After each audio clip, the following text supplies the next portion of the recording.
All right, welcome everybody. Thanks for joining us today. Hopefully up on the screen you can see our tentative agenda. I apologize for the lateness of the minutes going out. I can bring those up on the screen. I also sent them out.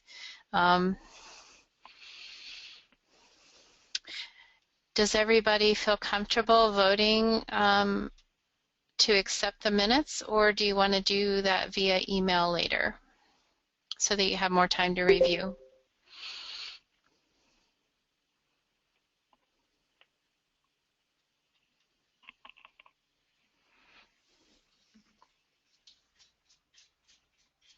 I'm comfortable with the minutes. Me too, although I just kind of looked them over real fast once. I'm comfortable with us accepting them too. Okay. All right, anyone opposed? All right, then the minutes will stand. Those are posted on the SAGE website now, so thank you, Brent, for doing that. The next item on the agenda was I was going to open it up to ask if anyone had additions to the agenda. Beth, this is Dia. I thought I might just mention something about the new CIP block in case people aren't familiar. The new CIP what? Block, the data block. Oh, okay.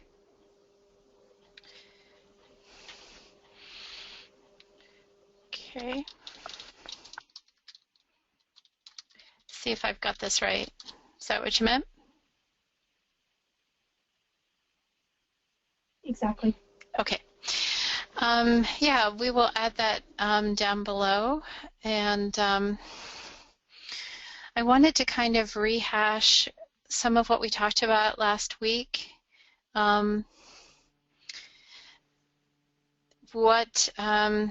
to kind of confirm, and I put up, I made a draft document before the meeting regarding matching standards. Let me just show you what we had before. Bring up the right document here.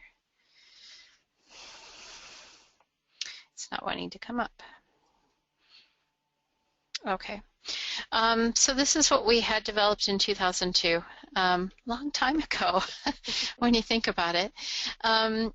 And so I took the minutes and kind of tried to come up with a brand new document that we could review. And that's what this one is. Basically, I kept the ISBN title author pretty much the same as the former document. And then I got into publisher and pagination, what we decided about rebound titles, size, those kinds of things.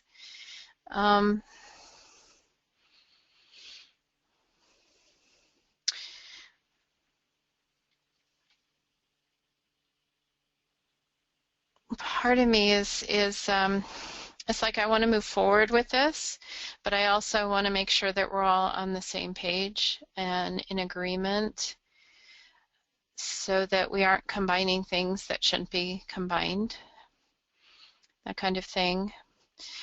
Date has always in the past been pretty important in our matching criteria. And based upon our discussion the last time, it seems like date is pretty secondary. So I don't have an issue with that necessarily because our emphasis was content, publisher, and pagination being the same. I guess does anybody have concerns about dates being widely different?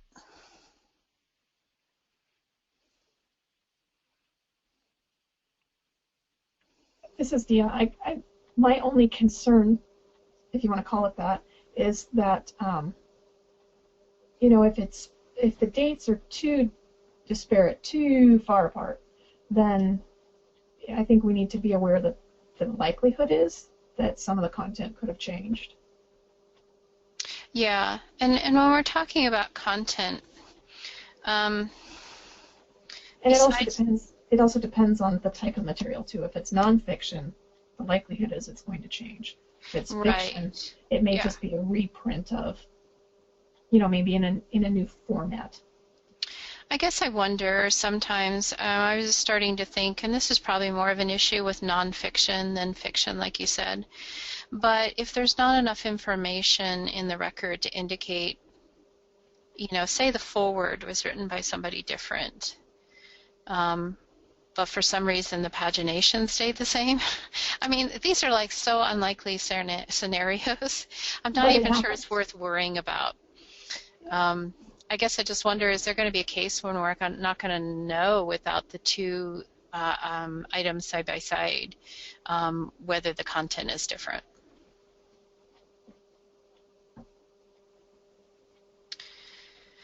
So maybe I'm borrowing trouble where there isn't any. Those are probably ones that will just have to be reviewed at a time when they come up. Yeah, true. This is David. I've noticed that nonfiction books are, especially some of the bigger publishers like Norton or somebody like that, are pretty good about supplying a descriptive edition statement and actually having new edition statements correspond to additions or changes to content. For the fiction book, essentially, the edition statement reflects a change in the physical dimensions or other physical aspects rather than the content. But I think with nonfiction books that attention needs to be paid to the descriptive edition statements when they occur. Okay. So moving forward, what do you all suggest for adoption of these new standards? Should I send this out to the SageCat listserv and ask for feedback? Or what's the consensus of the group? I have a concern if we send it out too broadly before we have it nailed, that we may be causing more confusion for some of the folks that aren't aware of what's going on and trying to. It may be not a real concern, I don't know, but I just don't want us to cause more problems before people are ready. I don't know. What do others think? I think if we're we should send this out to the cataloging list after approval by the committee. I mean, if we have a draft that we agree on, then I think we can share it. Okay. Do you guys want to review each of these sections right now and then decide if we're ready?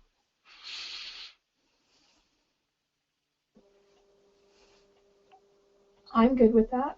And then if we then down the road we look at it, say a couple weeks, and we go, somehow that doesn't seem to be what I remember or what I was thinking, we could probably revisit something. Yeah. And yes, and definitely can add to the document if there's things that we didn't think about. So like I said, ISBN is pretty much the same.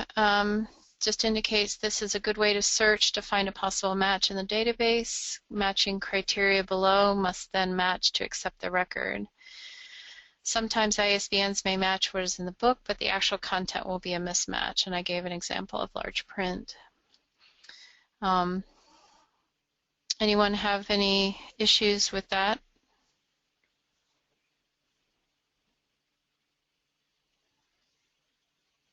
Okay. Moving on to title author, this is pretty much an iteration of the original document. Yeah, I don't think I made any changes here. Just basically making sure that the title and author match. Publisher and pagination, this is a brand new section. I wanted to emphasize those key elements that we're looking for in the match. I just indicated variations in publish are acceptable when there's a known connection. I feel like we can, at some point, Beth, can I add get our something to list that? together. Go ahead. Just in terms of Sure. publisher and pagination, we may want to add a note there that it is acceptable to update 264 or to add a 500 note so that both of those names are recorded, both the publisher and the imprint. So, for instance, you could write in 264 subfield B, Puffin, comma, and imprint of Penguin Books. Likewise, if the 264 says Dell Books, you could add a 500 note saying a Laurel Leaf book and put that in quotes. Both of these strategies are in use in a lot of imported records already in the Sage catalog.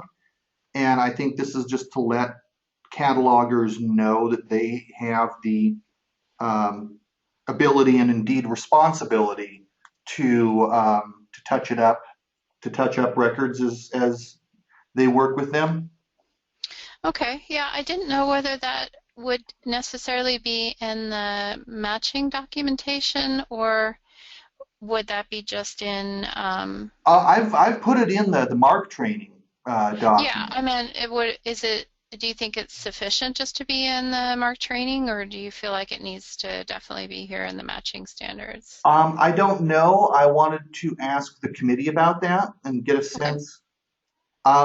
FYI, though, I'm looking at the screen, and it not add a subfield B. I mean add to the existing subfield B. Okay.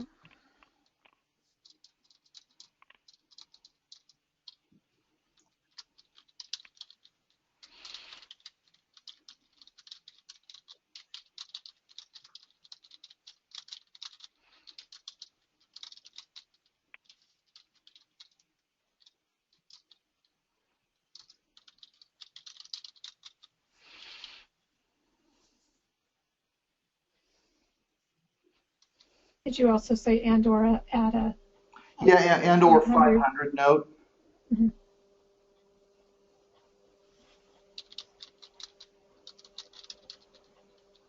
Okay.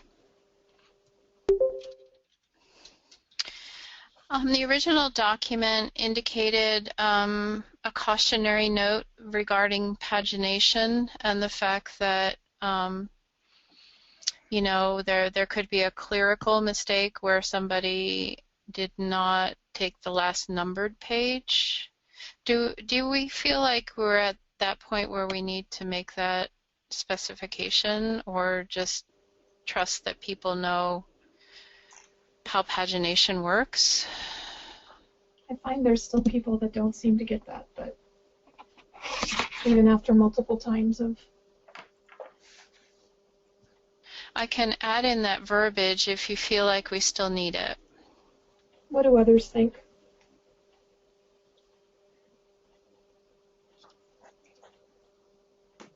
I think the more places it is, the more people you're going to get, maybe find, putting two and two together. I'll check the language in the MARC training to make sure that that's clearly stated.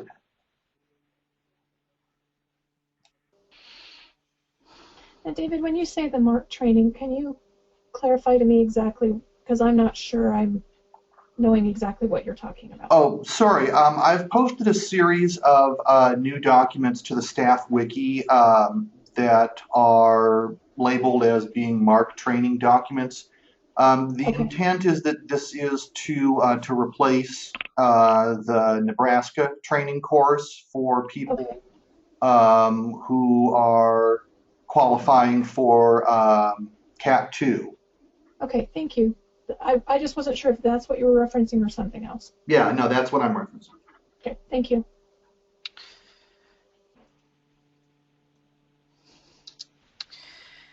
Yeah, and we're going to start reviewing those MARC training documents one by one to kind of familiarize ourselves with what David has put out there. And also we can provide some constructive feedback too. The next step on those, by the way, is I think they're essentially finished as a draft, and now the next task is to create a series of homework questions similar to those in the Nebraska course material, and to create a set of slides for different materials for them to refer to in doing the exercises, and some videos to follow as well.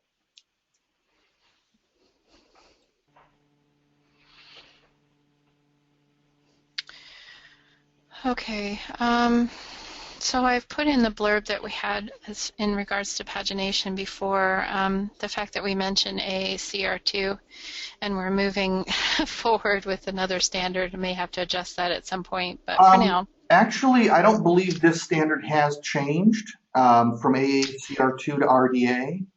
It hasn't. I'm just saying that maybe I just drop the AACR2. Yeah. And I could just say, for example, cataloging standards. I think that's a good idea. Yeah, just so we're not dating ourselves here. Well, and we don't confuse people that aren't following as closely. Okay. There we go. Now, these sections that follow are just kind of clarification of certain situations, and so I'm probably going to give some kind of subtitle that indicates that.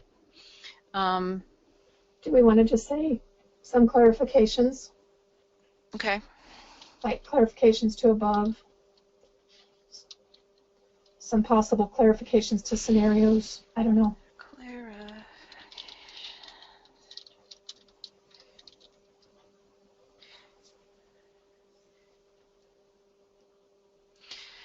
We can always come up with something more elegant, but basically I wanted to separate the two sections and cover some things we talked about in our last cataloging committee meeting regarding the rebound titles and how to handle those.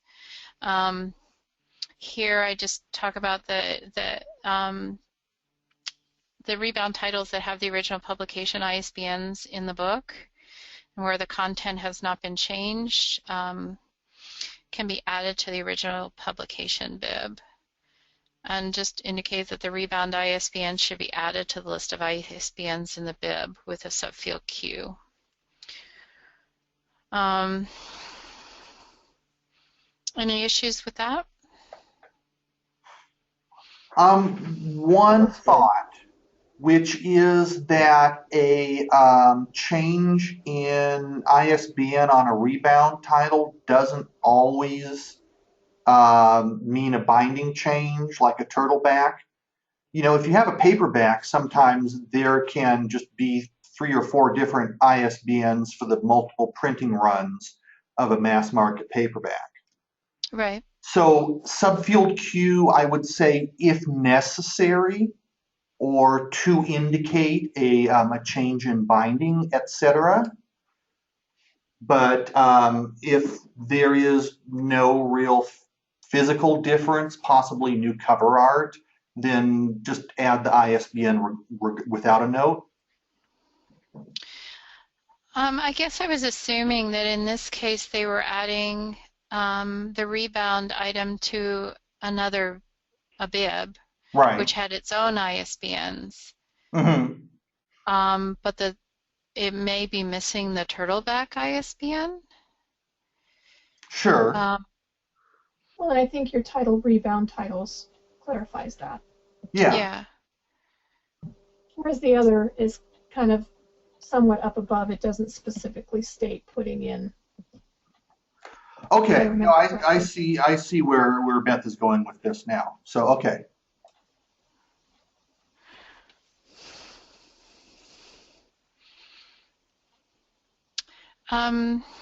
Next area was size.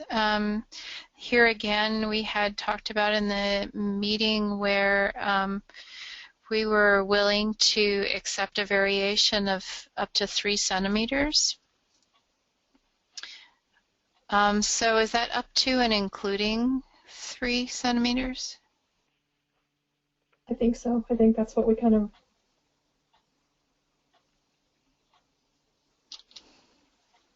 I just didn't know whether I needed to clarify. The minutes say differs no more than 3 centimeters. Okay. So that would include 3 to me.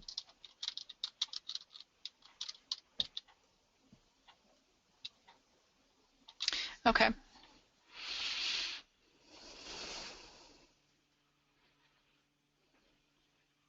Everybody okay with that one? Yep. I'm trying not to think of all the records that are going to be combined now. But I have to keep reminding myself that there's a lot of things that will drop out because pagination is different. So the next section I had was additions, where I took from the minutes varying additions are also a match if content, pagination, and publisher are the same. Add a 500 note. Additions may vary if you are attaching an item with no addition statement or a varying addition statement. And a qualification that advanced reader copy should always be on a separate bibliographic record from the normal publication. I think we maybe want to title that one Advanced Reader Copy and call it separate from edition, because it really isn't necessarily an edition. You're right. Good point. And then we're more likely that we don't have people not be aware that there are some in the system. Yeah, and we don't really have a lot, but we still need to know how to deal with them. And they still get attached. I mean, we have a few that I've come across that's like, somehow I don't think all of these ones are advanced reader copies when you get, 13 to 15 holdings. So Exactly. Yeah, not everybody got that advanced copy. Yeah. Okay, so so this is the document.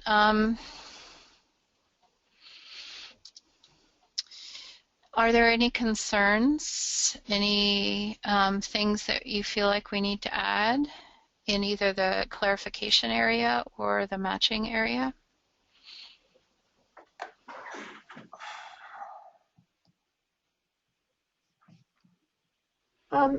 One of the things that just as I kind of glanced at the minutes, the 028 field, the discussion that was had about sometimes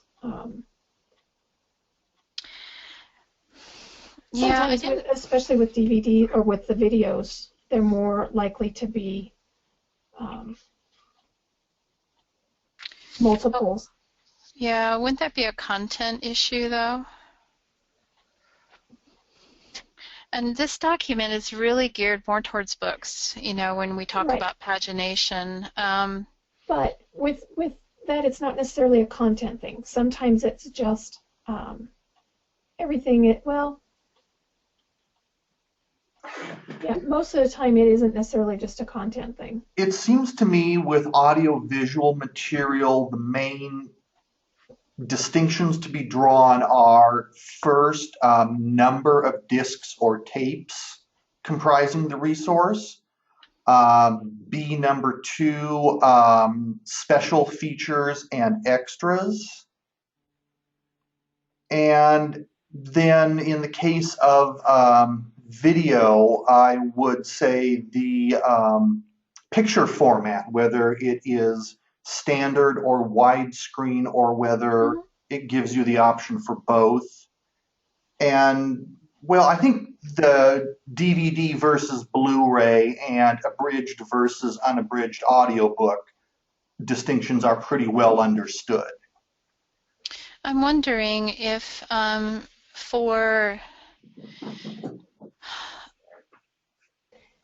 if we shouldn't have a couple different, if we should have a book matching standards and an audio-visual. We could. I guess I'm just trying to. Yeah, we could go ahead. also create this as publisher and physical description, i.e. pagination. Yeah, if we change that to physical description and add And a, then Mhm. add this section. I don't know. What do other people think? Do you think we should have two separate types of, or can we combine them? I think we can combine them. Any other viewpoints before I start incorporating? I think this is Catherine in Pendleton. I think if they're both in the same document, it works better for me. Okay.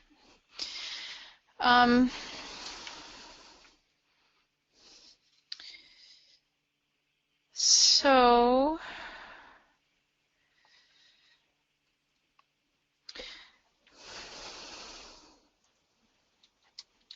do we need to get detailed to the point where we indicate that the number of discs should match, features should match? I guess how detailed do I get with audiovisual description? I think we have to put some of that basic down, because that is some of those are some of the scenarios that, you know, we definitely don't want somebody putting together an abridged and an unabridged version, for instance. Right. Well, I would And suggest. quite often those are vast different numbers of discs. I would suggest maybe use the word supplementary content as a catch-all, both for special features in an audiovisual resource and also for, you know, author Q&A, reader's discussion guide, etc. in a print resource. Also, you know, appendices or what have you. Yeah, that gets into content. Right, and that we have agreed is that differences in content Right. necessitates, so we can maybe give a couple examples of the form that such supplementary content might take across media types.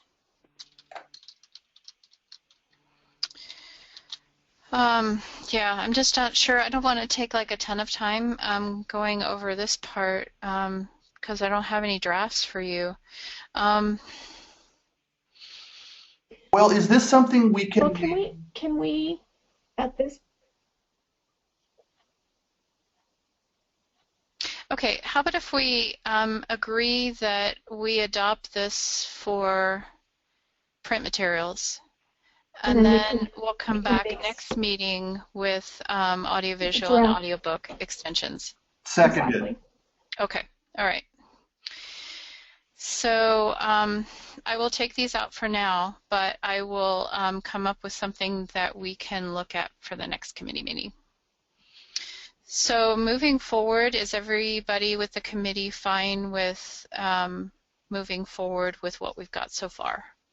With the exception, would you change physical description back to pagination? Yes.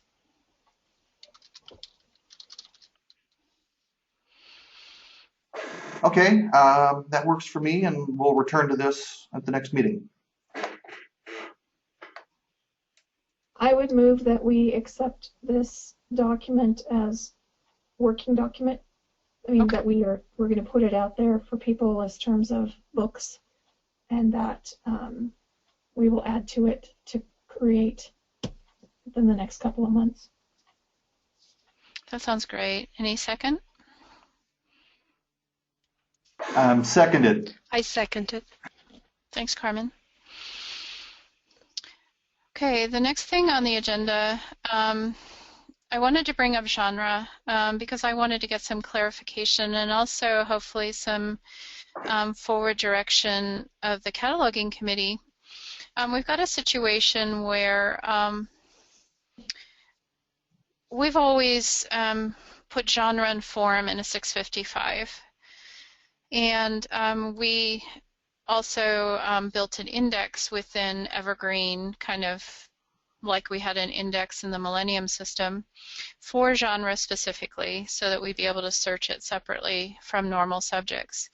A lot of records are coming into the system with genre and form in a 650. And so what we've essentially got is this mixture of some genre being in the 650 and some being in the 655. So I wanted to bring it up to the group to say maybe this isn't a good thing and recommend that if we see the 650, if we see a genre form in a 650, to change that to a 655. How does everybody feel about that?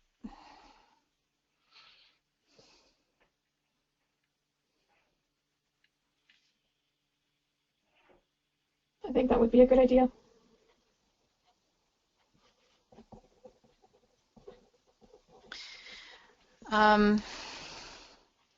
Is there anybody that's opposed to that, have concerns about that recommendation?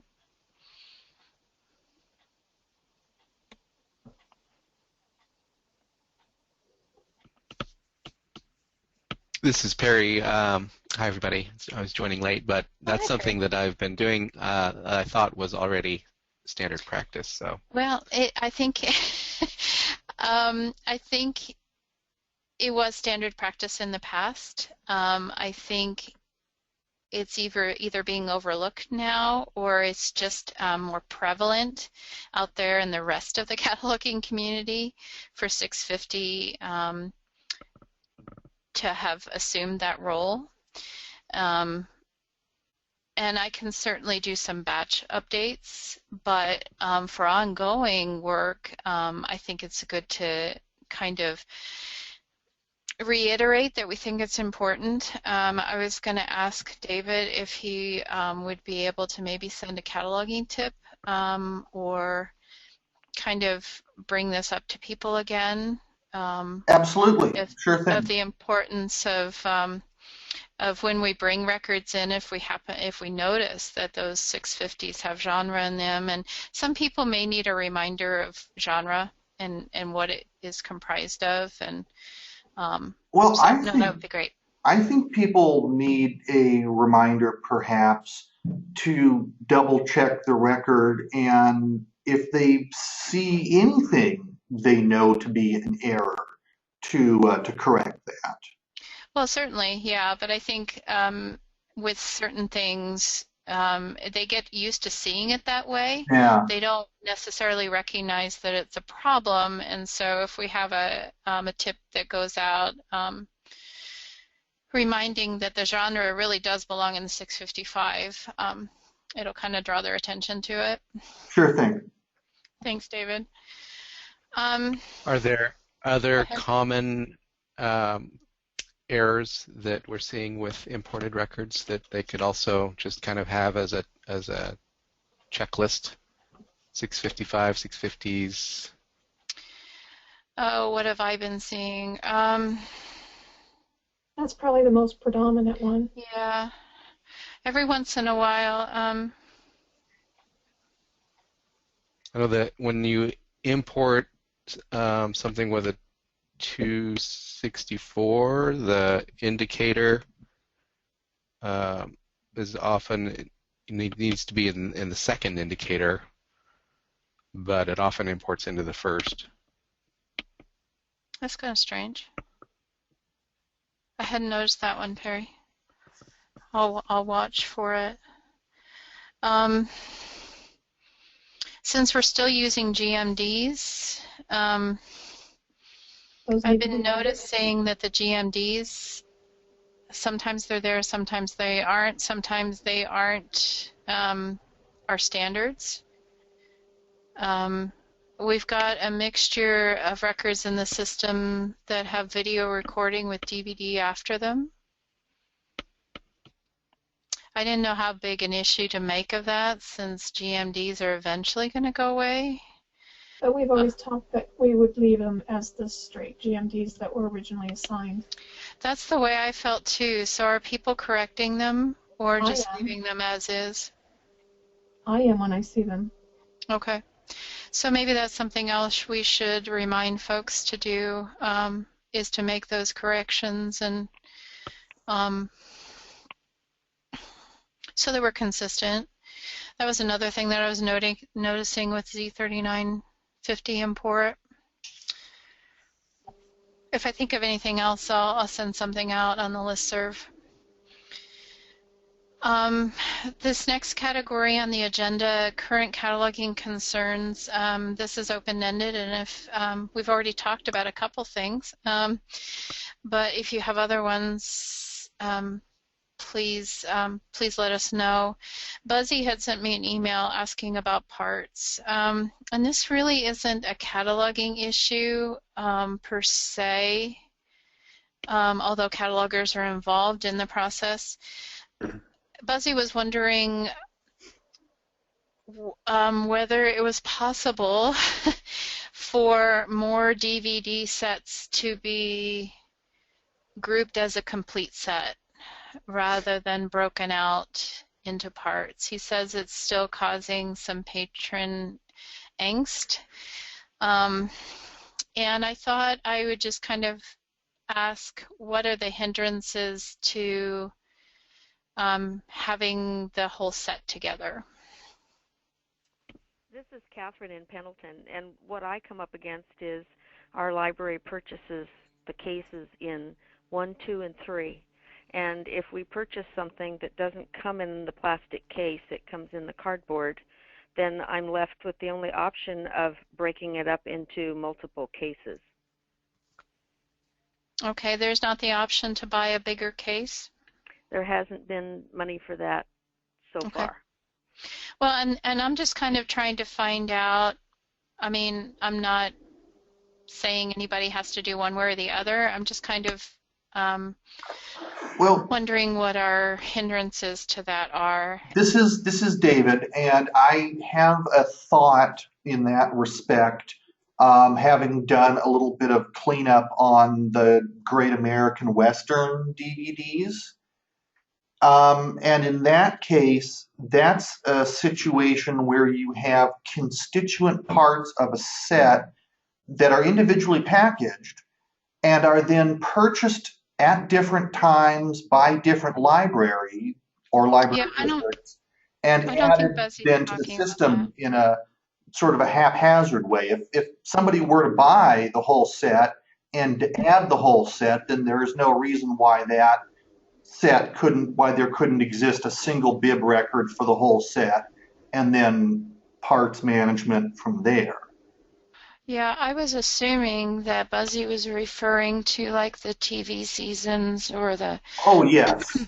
Yes, please, one bib record per season whenever possible.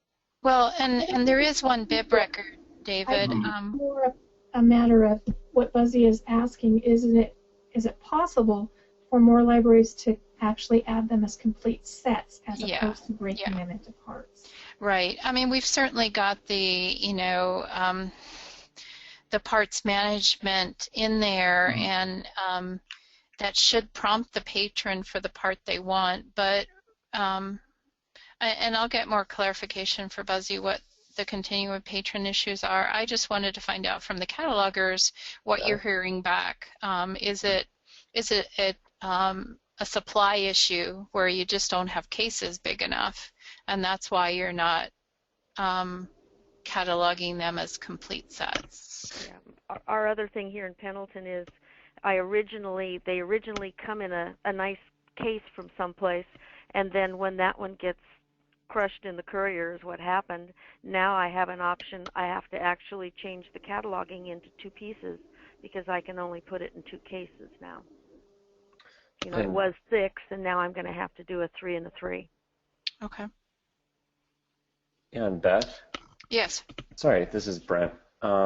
Especially with Buzzy's question, I know he had patrons, especially, I think this was for kind of hot DVD set items like, Breaking Bad or something like that, where a patron would select the complete set part.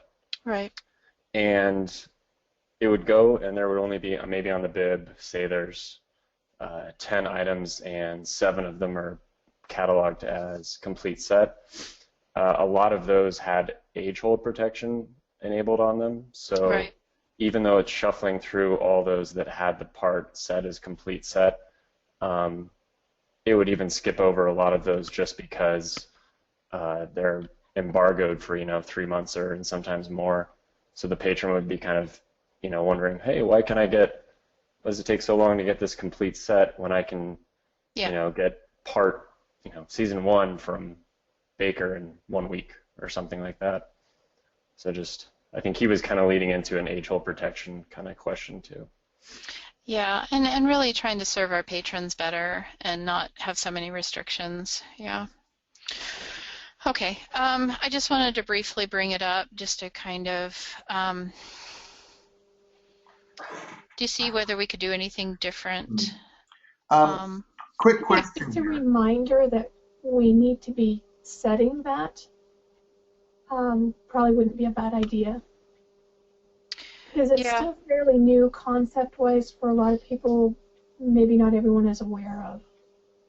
Yeah, and I went through and clean up, but yes, we don't want to have to keep trying to catch things. Okay, so a reminder to use parts. And this is Perry, and we used to have a lot more sets broken up when we were purchasing used TV series from the closeout bins at Blockbuster or other video stores. Yeah. Because they came individually packaged in cases like that. So we don't do that as much anymore since there are hardly any Blockbusters around. But from Baker's perspective anyway, that's going to be reduced, and we're only going with complete sets when possible. Okay. So over time. Well, and it also depends too on where the library gets, like you said, Perry. A lot of the libraries, smaller ones especially, I've heard, they don't purchase these. They take them as donations if they come in. Correct. So sometimes it's how they receive. This is David here, and I have a question. Do folks use audiobook cases in situations where a DVD set's original container has been destroyed or is not available?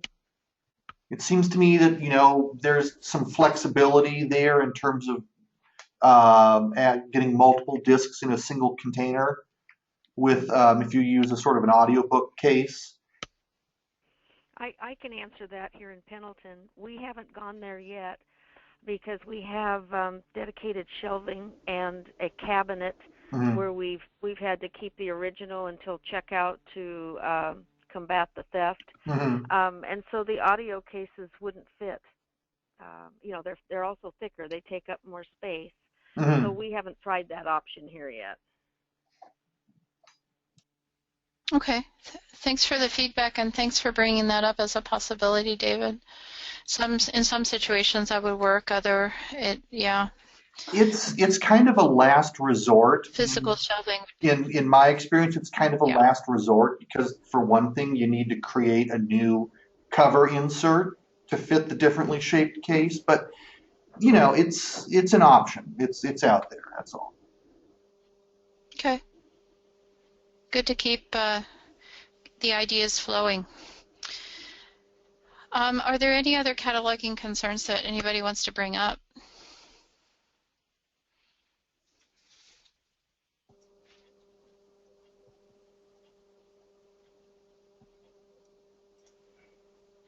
Silence is golden, huh? Okay.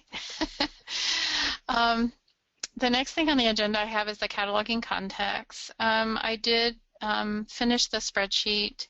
It is up on the website as a live link now, and it brings up a spreadsheet of all of the catalogers in the system along with their contact information and their associated mentor and OCLC codes. So anyway, it's available for you guys to use if you should need it. Thank you for doing that. Yeah, You're that's welcome. great. Yeah, I'm hoping it contains all the information we need. If not, we can add. I was gonna say, if anybody finds something specifically, if they could let us know, that would be really helpful. And as they know things change, if they could let us know too. Yeah, exactly. Because I just had to update some email addresses on the spreadsheet for a library that had an updated email. Grant activity update is the last thing on the agenda. And coming back to what David was talking about earlier, the training modules that he's been working on are available up on the cataloging website. I was wondering if we could take each of these, I don't know, maybe take the first training lesson and review it. I know going through this, I'm going to learn some things too. Can I add something? It's always good. Which is sure, David. Just that I'm not 100% sure about the numeration. I wrote these in more or less the same order as the Nebraska course presents them, but the choice of main entry guide, which I had put at number 3 with a question mark, that's because I think it may actually serve trainees better if it came as number 11, since it combines elements from other different modules. Basically, it's a combination of number 2 plus number 4 plus number 9. Basically, it takes elements from each of those modules and explains how they work together. So it may be better to present it later rather than earlier. No, that makes sense. So do you want me to rename that one? Or yeah, it's not too much trouble for you to do. Just make it number 11, and then I think that's basically all that needs to be done there. Well, I should probably rename all the other ones, huh? Well, okay. I mean, however. Number 3. Yeah, so we don't have a missing number 3 and people wonder where it's at. Yeah. Yeah, I'll go ahead and renumber. Not a problem. And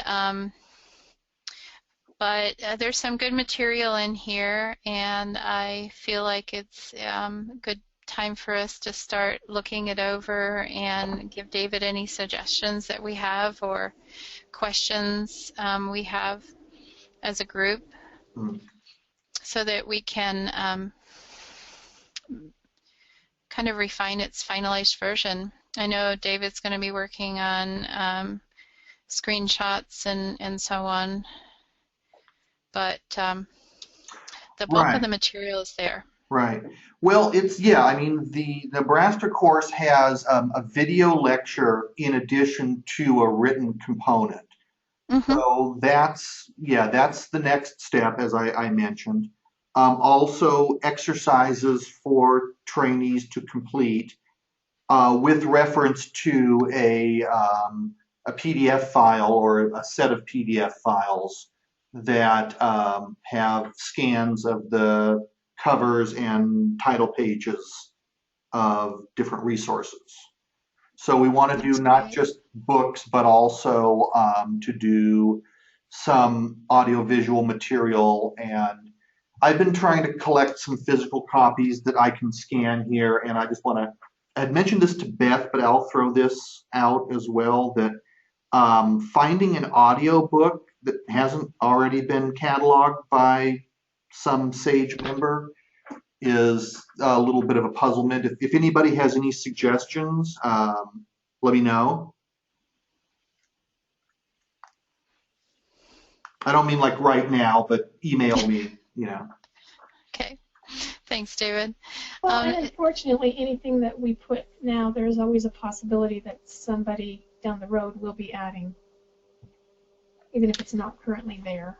Yeah, exactly. I've been thinking about that, and just even in terms of it's pretty hard to find anything that there doesn't exist an OCLC record for. I don't think it's necessarily that we have to have everything totally not somewhere cataloged, because Mm-hmm. And even, unfortunately, that's going to be very difficult in the long run. sure. However, I think, you know, the main thing is give some practice points. Right. And hopefully people aren't going to go out and look for, oh, can I find something that's already done and use that? You know, that kind of defeats the purpose regardless, but it doesn't mean that, you know, we won't have some of that kind of thing happen, whether it's that or people share. Yeah. You know, That said, in practice, when it comes to copy cataloging, I would rather that folks consult WorldCat or consult records at another library district than guess, if you know what I mean. exactly. Yeah. Exactly. So, well, maybe in that case, then just finding some audiobooks that have yet to be processed and sticker it all up, perhaps, would do the. Oh, so information isn't covered, etc. Yeah. Covered up. Anyway, so that's all. Okay. Another thing that we're working on is a reference guide, kind of cheat sheets or quick reference guides for catalogers to be up on the website as well. And so we'll have a draft of one of those available for the next committee meeting. All right, before we wind things up. Yeah, sorry, I have a question here. So this is, I'm not sure how much interest or need there is, but one of these cheat sheets is definitely going to be for serials. And I'm wondering how much interest there is in maybe having some, just in addition to, if people think that a document that says, well, these are some of the marked fields that you'll find in a record for a magazine or newspaper that you won't find in a book, and here's why, you know, what they're used for. Is there an interest in providing more than that on serials cataloging? Yeah, I think one of the things we need to have is the types of fields that you'll find that you're not going to find in other records. Right. So, I mean, is that something we need to cover as part of MARC training in general for level 2 people? Is that an advanced topic for level 1 catalogers, or is a cheat sheet just going to suffice by itself? Well, Similar to what we have here that Beth I think to begin with, we need to have the cheat sheet. Right. If we find it necessary, most from my experience, most of the serials, people are bringing in something that's already done and not creating their own. Right. Correct. Which is good. In which case, you just need more just to have those helps when you need them. Okay. Is that other people's experience? That's been my experience. You know, when I've looked at adding magazines for different libraries, I'll try to grab a record, but I want to make sure that I've got all the required fields. So referring back to our standards and having that reference or cheat sheet, I think would continue to be helpful. Well, and it's not to say, David, that if you have time before, you know, your time with us is up, after we finish the other things that are higher priority, that maybe you couldn't work on something. I'm not saying that, but to me, that's a much lower priority than some of these others. Okay, that's good to get a sense of what the committee is looking for. So we'll have some stuff then at the next meeting for you to look at. Thank you. All right, any last minute cataloging questions, concerns, anything that you want us to address at our next meeting? This is Perry. I just wanted to clarify what we said about the GMD. Did we say if there isn't anything in there, we're putting one in since Yeah. they're going away? Right now, Okay. we are still using them, yes. Okay. That was a decision that was made when we first started hearing that they were going to be removed. And honestly, part of the standards is right now that they are still acceptable. That's true. When was OCLC going to start dropping them, though? Was it March of 2016? I've not seen a date yet. Okay. I'll That have doesn't to mean that check. there isn't one, but I haven't seen one yet. Yeah, there was a date when I thought, oh gosh, I'm going to have to be concerned about this. Mhm.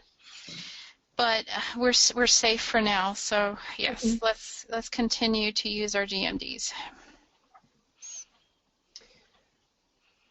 If nobody else had anything, I mentioned the CIP data block. Oh yes, I thanks, will Dia. I will send out some information, more in depth, links to some of the documentations, etc., so you can actually visualize this.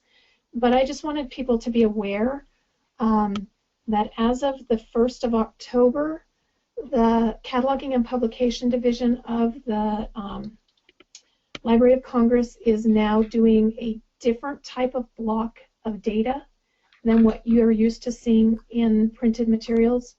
Part of what they started with is a combining of print and electronic material information in this block. So that meant that one of the things that was there before was the P:(CM). That has gone away. But that's really about the only thing that's gone away. They've added some pieces. Part of that is there is some tagging of like thesauri from subjects and genre forms, that kind of thing that's added. They've also done a little more tagging for the type of classification, where it comes from. And the one thing that I really want people to be aware of, for those who use the classification information in those, it's going to look a little bit different because instead of it, especially the Dewey, not being at the front of that section, it's probably going to come closer to the end. But it will be, so I will put some information together. I'm going to be sending some out to the folks in my district, and I will make sure that that information, along with some links to the information at Library of Congress, etc., with some visual pieces, are in that. Okay.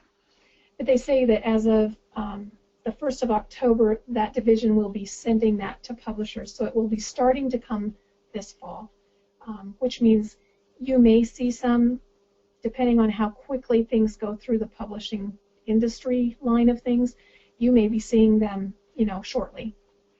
So they'd see this in the Library of Congress records that they're bringing in through Z39, or? No, it will be on the printed Verso, the same place that the CIP data used to show, well, still does for a lot of them, in more of a card format. It's not going to look so much like the printed card kind of. Got it. Okay, It's so it's on gonna be the more of item a itself.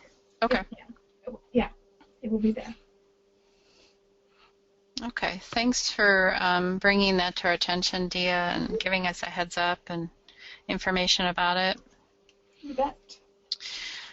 Okay, so if everybody's wanting to continue with our monthly cataloging meetings, our next one would be the first Monday of January, which I'm guessing would be January 4th. Yes. Okay. Is that date okay with everybody, or is that a hardship with coming back from the holiday? Do we want to move it back 1 week?